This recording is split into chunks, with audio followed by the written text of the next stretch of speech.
तालुक्यामध्ये गेली 7-8 दिवसापासून भरपूर प्रमाणामध्ये पाऊस पडतोय आणि अक्षरशः इकडे पण पाणीच पाणी सगळीकडे पाहायला मिळतंय।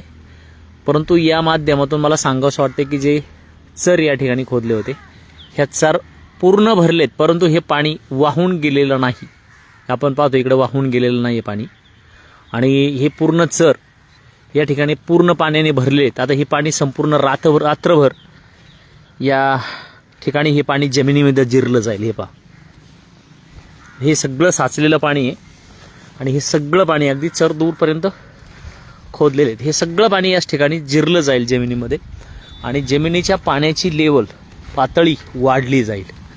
याचा वापर येणाऱ्या वर्षभरासाठी होईल। हे पहा, सगळे चर अगदी व्यवस्थित भरलेले आहेत। हे आपल्याला पाहायला मिळेल। संपूर्ण चित्र दाखवतो मी तुम्हाला। याच्यामधलं पाणी जिरलेलं आहे सगळं टोटली। हे पहा, ह्या चरांमधलं सगळं पाणी जिरलेलं आहे। मुरमाड क्षेत्र आहे, पाणी जास्त वेळ याच्यामध्ये थांबत नाही, डायरेक्ट जिरून जातं, झिरपून जातं आणि जमिनीमध्ये पाण्याची पातळी वाढते। पहा, आता याच्यामधलं रात्रभर हा जो चर खोदलेला आहे याच्यातलं पाणी रात्रभर याच्यामध्ये जिरलं जाईल आणि जमिनीतली भूगर्भातली पाण्याची साठा जो आहे तो वाढेल। म्हणजे हे पाणी अडवण्याचा फायदा आहे। एकतर पूरग्रस्त परिस्थिती निर्माण होते, जे पाणी जमिनीमध्ये जिरायला जागा नसते अशा वेळेस ते पाणी वाहून जायला जातं। आपण पाहतोय की अनेक शहरांमध्ये अगदी अक्षरशः रस्त्यांच्या नद्या झालेल्या आपल्याला पाहायला मिळतात, ओढे झालेले पाहायला मिळतात, कारण त्या पाण्याला जिरायला जागाच नाही कुठं आणि ते पाणी सरळ वाहून जातं। आता हे पाणी ह्या क्षेत्रातून जे वाहून आलं हे या खड्ड्यामध्ये साचलंय आणि ह्या खड्ड्यातलं पाणी याच ठिकाणी जिरलं जाईल आणि हे पाणी जिरल्यानंतर जमिनीमध्ये भूगर्भामध्ये पाण्याची पातळी वाढण्यास मदत होईल। दुसरी गोष्ट, पूर येणार नाही आणि नदी नाल्यांमध्ये जास्त प्रमाणामध्ये या ठिकाणी पाणी न गेल्यामुळं पूर परिस्थिती नियंत्रित होते।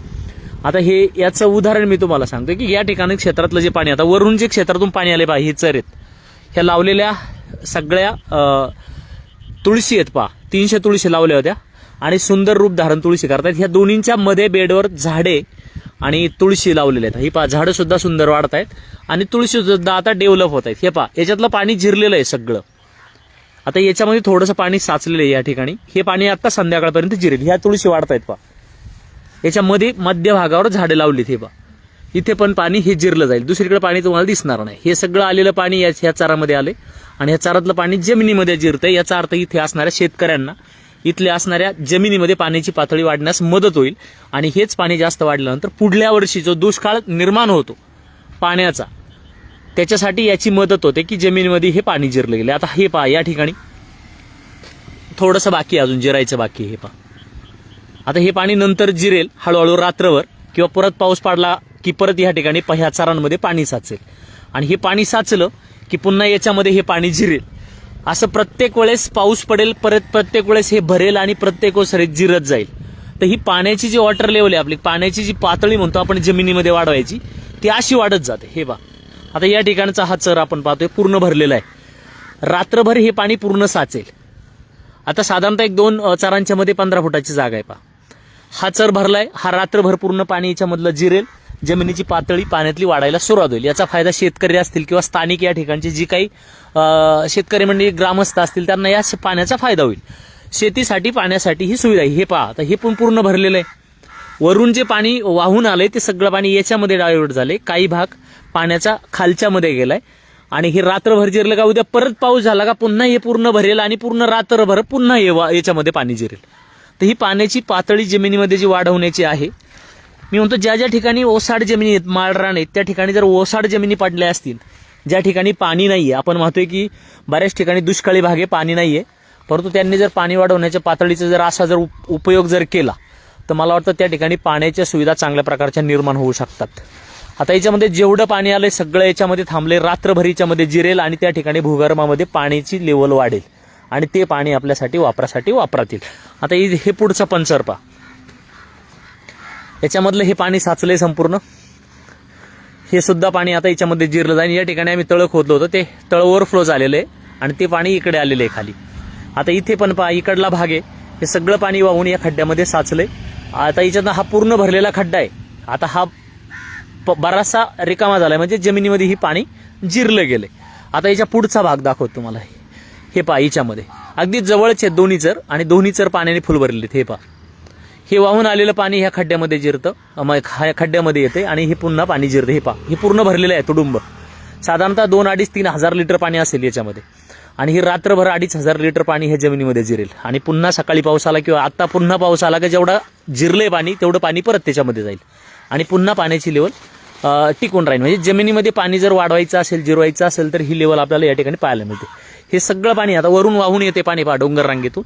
हे सगळं पाणी या ठिकाणी जिरतंय आणि ह्या ऑक्सिजन पार्कमधला एकही पाण्याचा थेंब ह्या पार्कमधून बाहेर जात नाही. हे सगळं पाणी दिसत असेल तुम्हाला जागोजागी, ते चर खोदलेले आहेत. तर आम्ही संकल्पना राबवली. एक तर झाडे लावलेत ह्याच बांधावर ही झाडे आहेत बघा सगळी.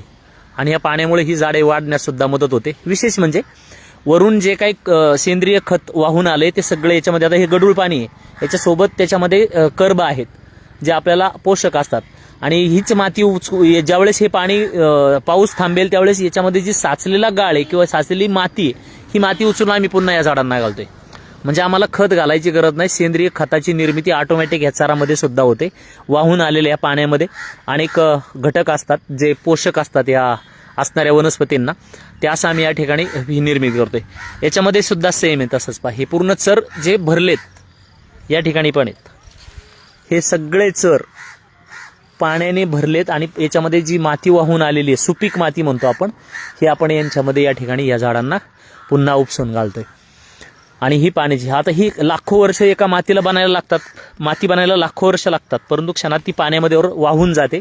परंतु हे दोन काम आहेत, याच्यामध्ये फक्त पाण्याचंच काम झालं नाही. जल आणि मृद संधारण आपण जे ऐकतो नेहमी की जलमृद संधारण म्हणजे नक्की काय, तर जलमृद संधारण म्हणजे वाहून जाणारं पाणी ह्या खड्ड्यामध्ये साचतं आणि पाण्यासोबत वाहून आलेली माती, हे पहा हे गडुळे म्हणजे याच्यामध्ये मातीचे कण आहेत, हे कण ह्या खड्ड्यामध्ये साचतात.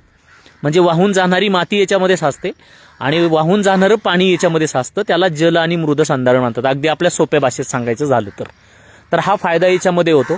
ज्या ज्या ठिकाणी ओसाड माळ रान आहेत त्या ठिकाणी शेतकऱ्यांना पाण्याच्या सुविधा बिलकुल नाही आहेत, त्या शेतकऱ्यांनी त्या ओसाड माळ रानावर जर नंदनवन जर फुलवायचं असेल तर त्यांनी असे चर 1 वर्ष 2 वर्ष फक्त घेऊन ठेवा आणि ते पाणी ज्यावेळेस जिरायला सुरुवात होईल तेथील स्थानिक शेतकऱ्यांना त्या पाण्याचा फायदा 100% होईल.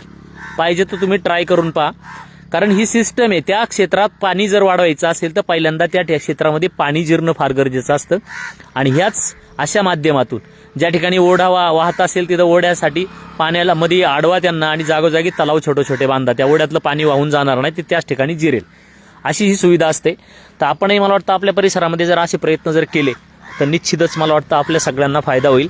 जलमृद संधारण थोडक्यात मी समजून सांगतोय. अनेक जण म्हणतात जलमृद संधारण काय असते, तर वाहून जाणारं पाणी आणि वाहून जाणारी माती ज्या खड्ड्यामध्ये साचवली जाते, जो खड्डा घेतला जातो त्या खड्ड्यामध्ये साचतं, त्याला जलमृद संधारण म्हणतात. थोडक्यात अगदी सोप्या भाषेत सांगायचं जर झालं तर आपल्या परिसरामध्ये ज्या ज्या ठिकाणी आपल्याला वाटते की या ठिकाणी दुष्काळी परिस्थिती असते, आपल्याला पिण्यासाठी पाण्याची सुविधा नाही होत, उन्हाळ्यामध्ये पाणी नसतं, त्या ठिकाणी जर अशा जलमृद संधारणाचं जर काम जर आपण स्वतःहून केलं, कारण पाणी आपल्याला स्वतःला पाहिजे, स्वतःहून जर आपण पुढे आलात आणि अशी जर कामं घेतली. आम्ही आमच्या आणे पठारामध्ये पाहतोय, तो परिसर आहे अगदी अहिल्यानगरपर्यंत, जुन्नर तालुक्यातील आणे गावाच्या पठारावरची सुरुवात होते तर अहिल्यानगरपर्यंत संपूर्ण रान असं मोकळं पडलेलं आहे आणि त्या ठिकाणी पाण्याची सुविधा नसते. जर त्या ठिकाणी अशी जर चर खोदून सोडून जर दिले त्या स्थानिक शेतकऱ्यांनी तर त्याची निश्चितच ती जी शेती अगदी ओलिताखाली येऊ शकते. अतिशय सुंदर अशी सुपीक शेती आहे ती. मध्ये मध्ये अगदी काळेभोर रानं आहेत, त्या ठिकाणी फार सुंदर नंदनवन फुलेन जर अशी कामं करून सोडून जर दिली तर पावसाचं पाणी जर अडवलं गेलं आणि जिरवलं गेलं तर त्या भूगर्भामध्ये त्या ठिकाणच्या पाणी होऊ शकतं. परंतु हे करणार कोण असा महत्वाचा मुद्दा आहे. ज्या ज्या शेतकऱ्यांच्या त्या ठिकाणी जमिनी असतील त्या शेतकऱ्यांनी जर ठरवलं की माझी 5 एकर जमीन आहे, मी 1 एकरमध्ये खड्डे घेऊन सोडून देईल, तर 4 एकर जमीन निश्चितच ओलिताखाली येऊ शकते आणि त्या स्थानिक शेतकऱ्यांना त्याचा फायदा होऊ शकतो. तर हे जलमृद संधारणाचं काम आहे. याचे अनेक फायदे आहेत. या ठिकाणी असणाऱ्या बायोडायव्हर्सिटीला याचा फायदा होईल. या ठिकाणी पशुपक्ष्यांना, येणाऱ्या जनावरांना पिण्याच्या पाण्याच्या सुविधा या ठिकाणी होतात, वन्यजीवांना होतात आणि पाणी हेच जीवन आहे आपण सगळे मानतोय.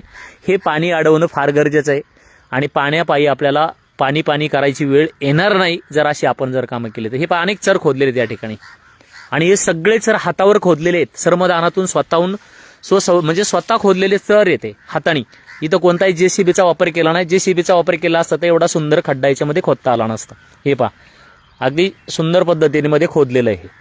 आणि हीच माती या ठिकाणी लावली. ह्याच मातीवर आम्ही ही झाडं लावलेत आणि ही झाडं जगवायचा प्रयत्न चालू आहे. पहा, सुंदर वाडाचं झाड झाले.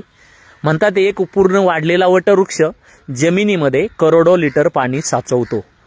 म्हणजे किती महत्वाचं आहेत ही झाडं पहा. म्हणून या झाडांना फार महत्व आहे. याच्यामध्ये आपण स्थानिक घास महत्वाचाच असतो, येणारा जो नैसर्गिक असतो. परंतु आपण या ठिकाणी ह्या तुळशी लावलेल्या आहेत 300, आणि या तुळशीचं डेव्हलप याच्यावर केलंय की मुळं राहणं फार गरजेचं आहे जमिनीमध्ये. म्हणजे मुळं असेल तर माती वाहून जात नाही. आपण सर्रास डोंगर पिटून देतो आणि ती माती मोकळी करतो आणि ती वाहून जाते.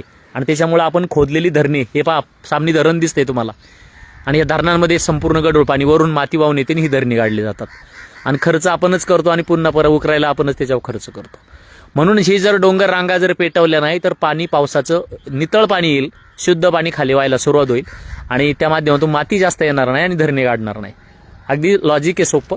तर ही तुळशी वाढतायत आत्ता, ह्या पहा अशा 300 तुळशी आहेत. फार सुंदर झालेल्या आहेत तुळशी, हिरवाईने नटलेल्या आहेत. गेली 2 वर्ष कंटिन्यू यांचा आम्ही हे करतोय, सांभाळ करतोय या झाडांचा.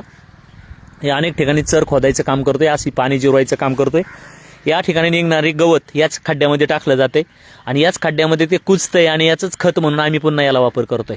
खत सुद्धा विकत घ्यायची गरज नाही. निसर्ग आपल्याला फुकट देत असतो, परंतु तो आपल्याला घेता आलं पाहिजे आणि अशी झाडं लावून त्याच्यावर जगवता आली पाहिजे. हा त्या माध्यमातून महत्त्वाचा मुद्दा आहे. तर आपण आपल्याकडं अशी कामं करा आणि स्वतःसाठी पाणी करा, असं या माध्यमातून सांगावं असं वाटतं.